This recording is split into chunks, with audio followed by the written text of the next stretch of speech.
So first and foremost, I think Ether has started to go a lot more mainstream. I think since then, Ether has really proven itself and Ethereum has proven itself.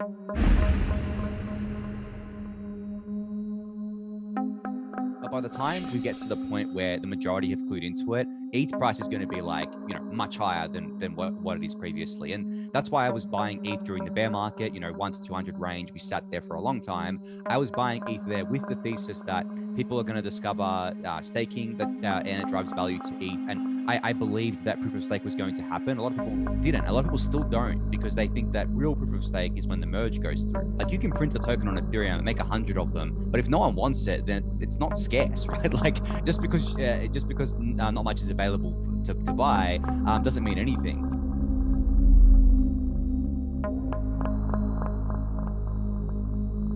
Yeah, I think we're just kind of seeing the proliferation of ETH as kind of the liquidity anchor of all these different DeFi protocols.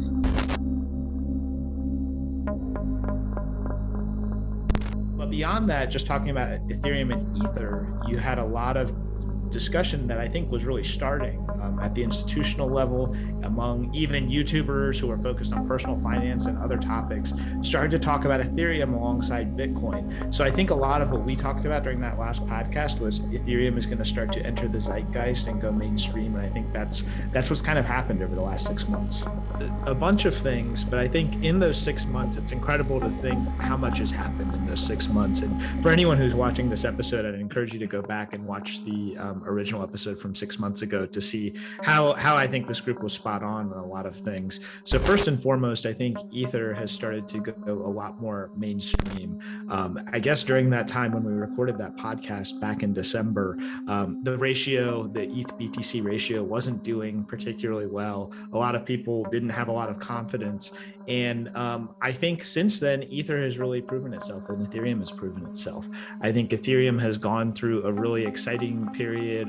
You could call it a manic period of adoption that ranged not just from people using the chain for a lot of DeFi applications, but also for things like NFTs absolutely exploded. When we hit January, February timeframe, along with DeFi, NFTs just absolutely blew up.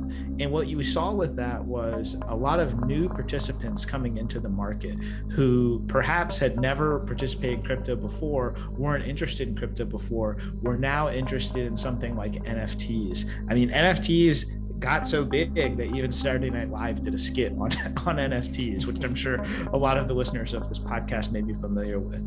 Yeah, I think we're just kind of seeing the proliferation of ETH as kind of the liquidity anchor of all these different DeFi protocols.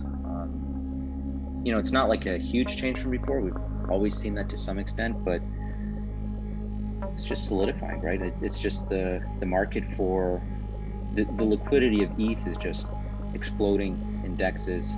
You can buy huge size, you can sell huge size. As an exercise for anyone listening, like go into the new Uniswap v3 UI and just kind of like plug in some dummy numbers, and it's kind of amazing that you can sell like 100 million or hundreds of millions of dollars worth of ETH and just check out the slippage numbers for yourself. Similarly on the buy side. Well, I think you nailed it with the liquidity aspect. So 10% or whatever of all ETH locked in smart contracts has kind of greatly bolstered the liquidity of kind of everything in the space, right? Every new project, when they launch their token, they build liquidity against ETH as an asset pair. I think for a while there, in the last couple of years, there were times where people were wondering if stablecoins would be kind of the native unit of account across the space, and should everything be priced in USDC, and ETH is just kind of another asset among many. These days, everything is kind of focuses and revolves around ETH. Users, investors, everyone are just kind of getting really comfortable with using ETH as their kind of just base asset in the ecosystem. Myself personally, just kind of interacting a little bit less with stable coins as I kind of like move around between various apps. That's just kind of a change I've noticed in my own trading activity. I think institutions take note of this type of stuff. I mean, Elon famously said he sold a bunch of Bitcoin just to kind of test the liquidity of the market. Maybe he has to test that OTC because the quotes are, maybe he has to execute a trade for whatever reason. But on Ethereum, you can just kind of plug into a DEX aggregator and just see right now on the spot how much liquidity can you get out of ETH, and it's pretty hefty. I think it's a lot more than a couple years ago when I was doing risk at Maker.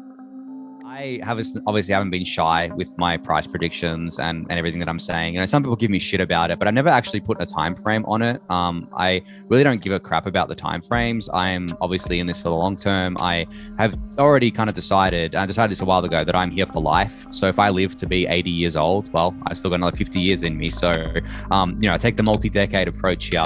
But in terms of this cycle, I guess, if you want to call it price prediction, I mean, I agree with DC. We could see 10 to 30K or something like that. And I also agree with DC that within 5 years, a 100K ETH is definitely on the table. 5 years is an eternity in crypto. It may seem like a short period of time in normal kind of years, but in crypto, I mean, 5 years ago was 2016. That was ETH at like $10. So I think being a scarcity maximalist is a bit of a funny thing that Bitcoiners like to say. But in saying that, scarcity is good when it has a demand side, and that's exactly what Ethereum is going to have.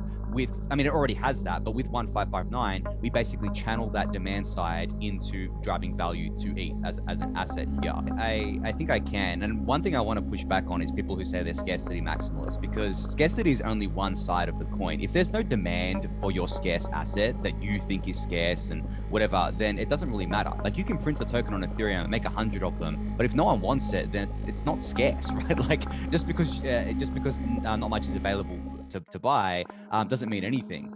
So and on your point about who understands this, I mean, I think it's way less than 10,000 people who actually understand the implications of a ultrasound money world, which basically just describes a world post 1559 and post merge. And that has been my thesis for ETH for a very long time, is that if it takes a while for people to clue into this, that's fine. But by the time we get to the point where the majority have clued into it, ETH price is going to be much higher than what it is previously. And that's why I was buying ETH during the bear market, 1 to 200 range. We sat there for a long time. I was buying ETH there with the thesis that people are going to discover staking, and it drives value to ETH. And I believed that proof of stake was going to happen. A lot of people didn't. A lot of people still don't, because they think that real proof of stake is when the merge goes through.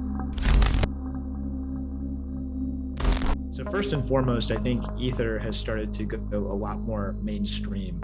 The proliferation of ETH as kind of the liquidity anchor of all these different DeFi protocols. Scarcity is good when it has a demand side.